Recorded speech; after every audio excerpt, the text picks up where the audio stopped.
Sheikh Mahindra and Satyam and Balaji and others to give me an opportunity to present a small talk on machine-to-machine communication. Let me begin by observing what's happening now. See, the universe became 13 billion years ago. Take or remove some few billion years, it does not matter. But with the singularity, it started getting converted into plurality.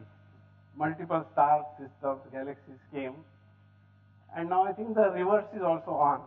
Everything is getting from plurality to singularity in terms of connectivity, in terms of way the things are coming together. And actually that is the basis which we kind of use for our machine-to-machine communication. Before I talk of what is the technology platform that is being deployed, let me just briefly mention about few things. All of you have been using consumer durable products, and not too long ago, maybe 15 years ago, we used to have cars which were famous for breaking down. Now we have cars which are very, very reliable. We have refrigerators, we have televisions which are very reliable. So consumer durable products have gone through a major change where reliability, efficiency, everything is guaranteed. And we see that every day. Whereas if you take industrial products, these are not made in millions, there is a lot of difficulty in maintaining this equipment. Industrial equipment or consumer durable products require after-sales service. And there hasn't been much innovation in terms of the way after-sales service is rendered. The manufacturer OEM has his own set of service people. When the installation list grows, he keeps on adding some more people. And finally, he ends up appointing service dealers to provide the service. All of us are familiar with how much follow-up it takes to get even a simple mechanic to repair your washing machine. When it comes to high-tech equipment such as CAT scan or MRI, the medical equipment, where user absolutely has no knowledge of technology or ability to maintain machines, the manufacturers did some innovations by way of dialing system where their experts will dial in the machine. Whenever there is a breakdown, they would study the parameters, and with the help of this system, they rendered the effective services. Similar to the medical equipment, rotating machines such as gas turbine and other high-tech equipment also followed the same suit by doing the condition monitoring and by providing remote services with the help of communication. But barring these, a large part of the industrial machinery, plants, batch processes remain steady with the dispatch of service engineers to site whenever the problem occurred, whenever overhaul was required, whenever there was a breakdown, major breakdown. So there hasn't been much innovation in that.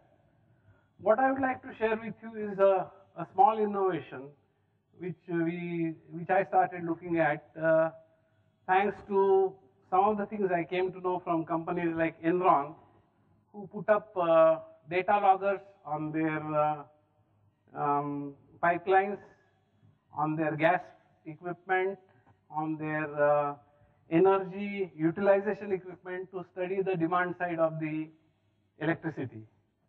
When they did that, I thought if they could fetch such a data on demand side management, why can't the same data loggers pull the data continuously from an operating machine, capture very important parameters, and then provide a very effective service?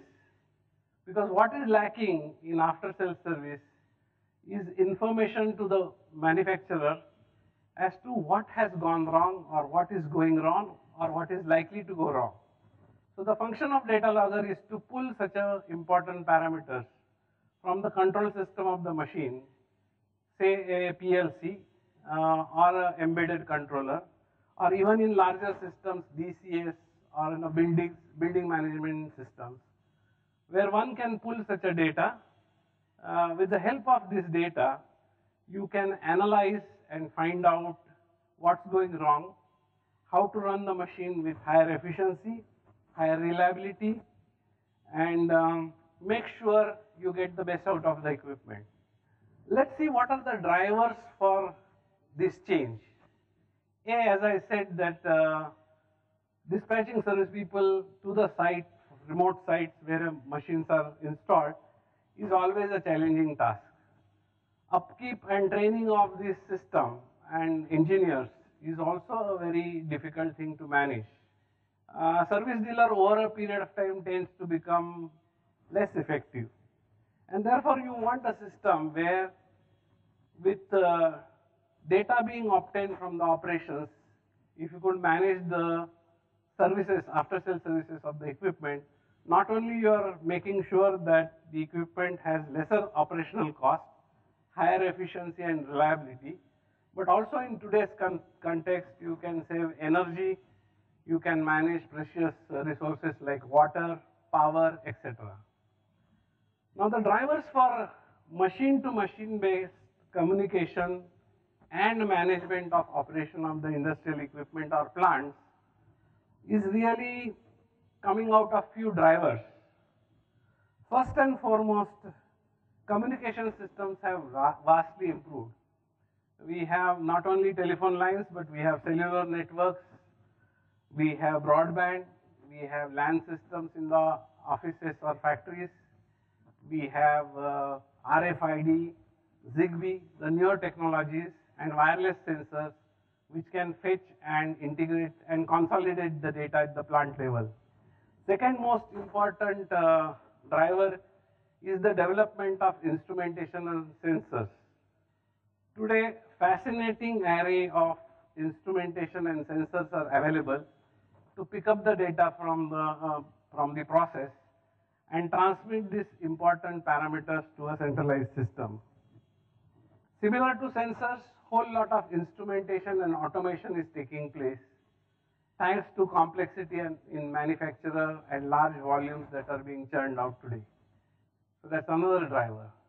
Similarly, when you fetch a large amount of data every second, every minute, you require a large storage space on your servers. The cost of this storage is day by day coming down, and larger databases are being maintained. And last but not the least, the all-pervading internet is making it possible to pick up the data. Result is now, if you take a look at many systems, you have a device in the field, you have a system, and you connect people to it. Typical example of this, you have ATM connected to through the internet to the server, and you have banking system, and people are happily using it for so many transactions. Like ATM, you have now internet, you have your cell phone, you have your desktop or laptop, and you can go into net banking and also get alerts on your mobile. So similar to this device system and people connectivity, in the industrial equipment, what we are building up is a data logger which sits on the control system of the machine, pulls in the data through a GPRS data-enabled card. You can get whole lot of data transmitted at a very, very attractive cost. The cost run into something like 50 to 100 rupees a month, and I say it's equivalent to a cup of coffee. With that data, you put whole lot of it in on the server, web server, where we have built in a data storage package, which is a historian. It's a time series based data. On that data, we configure the entire plant machinery, hundreds and thousands of them anywhere in the world, and we can have this data properly stored such that the application algorithms that get written on the application server tap this data and provide you with reports on reliability, availability, efficiency, quality of performance of that machine, quality of output from that machine, as well as alerts in the form of SMS and emails, which are kind of used very actively by the operators of the machines or service people of the OEM. Let me just show you the overall architecture of the solution. What you see here on the left-hand side is a series of methodology to pull up the data from the system. The first and foremost is if the equipment has a PLC or a embedded controller, you get to put a data logger which can pick up the data communicating with the control system. And with a GPRS card that is installed in the data logger, it can transmit through the internet all the data very securely. We use Oracle as a database for storing this data. If you don't have a controller, then data can be directly pulled from the, as it is shown in the next example, from the sensor or instruments using AI and DI cards.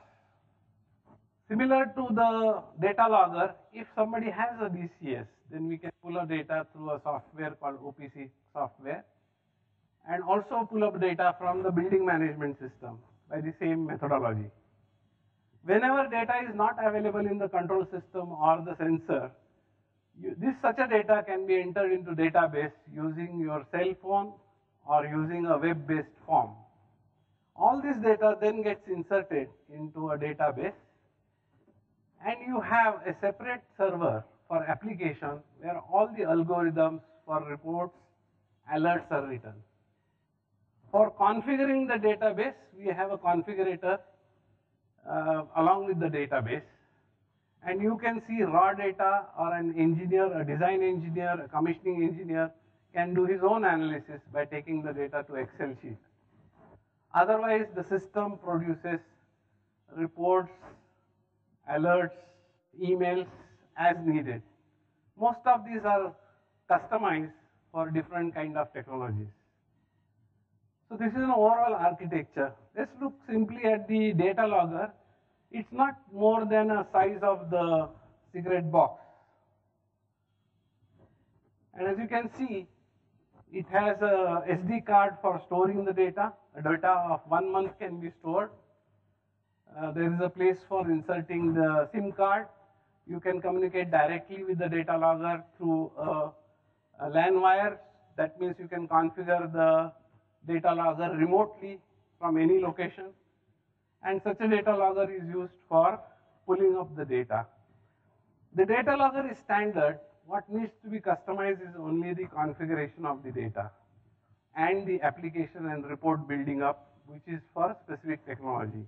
With this, one can monitor almost on a minute-by-minute basis critical equipment like boilers, diesel generating sets, chillers, compressors, all energy guzzlers, as also the batch type process manufacturing plant.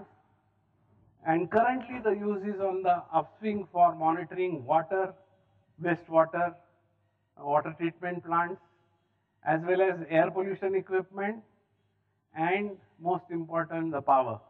Overall, M2M systems are now being understood by people, and they are also getting deployed for new technologies like solar and wind energy. In summation, what I would like to say is that given the availability of such a technology and realization that you can get best out of your equipment using such a system, very simply, if you have to put the theme of remote monitoring, machine-to-machine communication, it will be simply like this: connect simply and simply connect. Thank you very much.